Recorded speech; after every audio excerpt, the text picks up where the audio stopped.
Assalamualaikum, nama saya Muhammad Anas bin Muhammad Syahrizal T2517 dan saya daripada kelas T3C.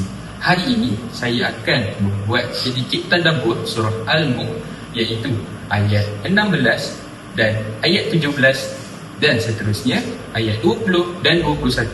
Mari sama-sama kita memperdengarkan.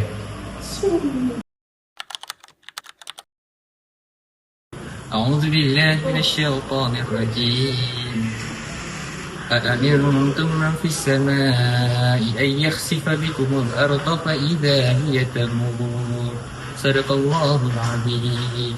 Okey, baiklah, kita sudah mendengarkan ayat yang ke-16 daripada surah Al-Mulk dan diberi maksud iaitu, patutkah kamu merasa aman, tidak takut kepada Tuhan yang pusat pemerintahannya di langit itu, menunggang balikkan bumi menimbus kamu, lalu bergegarlah bumi itu dengan serta-merta, melenyapkan kamu di bawahnya.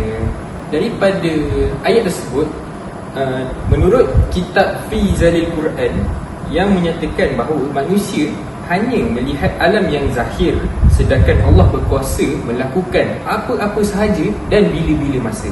Serta ayat ini menggoncangkan jiwa manusia supaya tidak lalai dan sedar bahawa keamanan yang dihikmati hanyalah dengan izin Allah.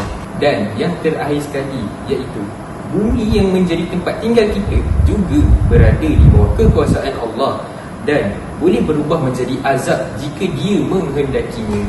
Jadi kita perlulah sentiasa mengingati bahawa Allah mempunyai kuasa untuk membuat apa saja di dunia ni, dan boleh menjadi tempat tinggal kita ni ialah sebuah azab kerana tidak mengakui kekuasaan Allah.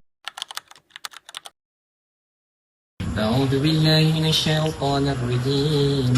Am antum man fis samaa'i ay yursila 'alaykum hasiba fasata'lamuna kayfa nadhir. Sadaqallahul 'azim.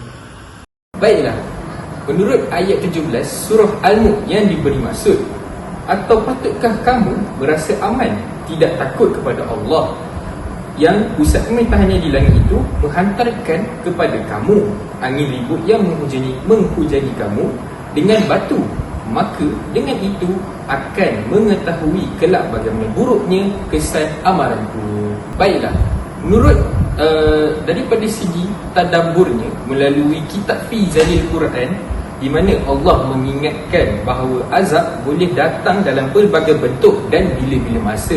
Justru manusia tidak perlu bersikap sombong atau lalai hanya kerana belum ditimpa musibah. Dan akhir sekali, keselamatan sebenar bukan terletak pada kekuatan manusia, tetapi pada perlindungan Allah. Jadi kita perlulah menjauhi sikap sombong agar dirahmati Allah. أعوذ بالله من الشيطان الرجيم أمن هذا الذي ودود لكم يغفركم من دون الرحمن إن الكافرين إلا في غرور صدق الله العظيم. Baiklah, menurut ayat ke-20 surah Al-Mulk yang diberi maksud, bahkan siapa dia yang menjadi tentera bagi kamu yang akan menolong kamu selain dari Allah yang Maha Pemurah? Sebenarnya orang-orang yang kafir tidak lain hanyalah berada dalam keadaan terpedaya. Dari segi inti tadabburnya pula, manusia sering berasa aman kerana tempat tinggal, negara, tentera dan kekuatan mereka. Serta rasa aman itu sebenarnya lalai jika tidak disandarkan kepada kekuasaan Allah.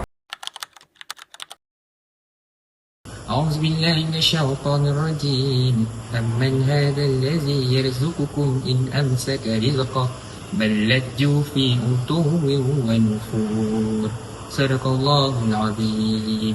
Baiklah, menurut ayat yang ke-21 surah Al-Mulk yang diberi maksud, atau siapa yang dapat memberi rezeki kepada kamu jika Allah menahan rezekinya?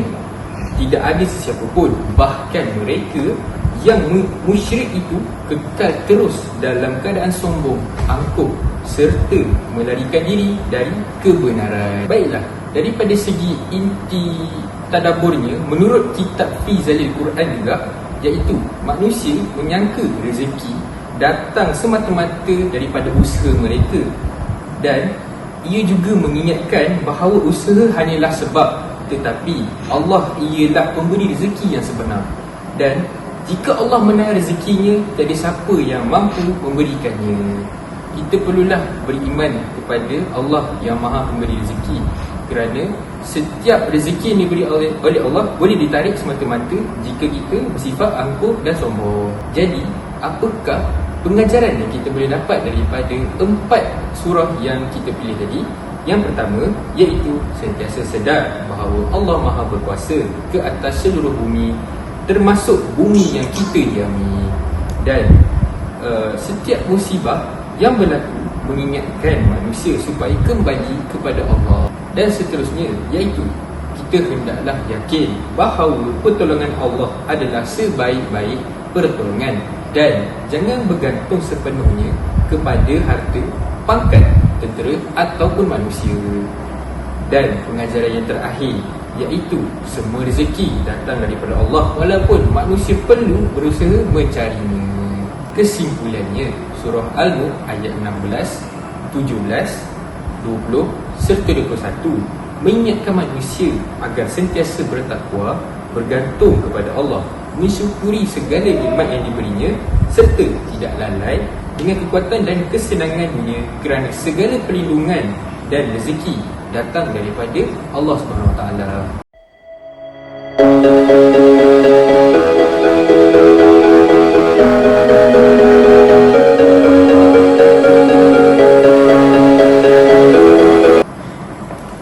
Tadi bukan baju lain ke? Kenapa hari ini baju lain?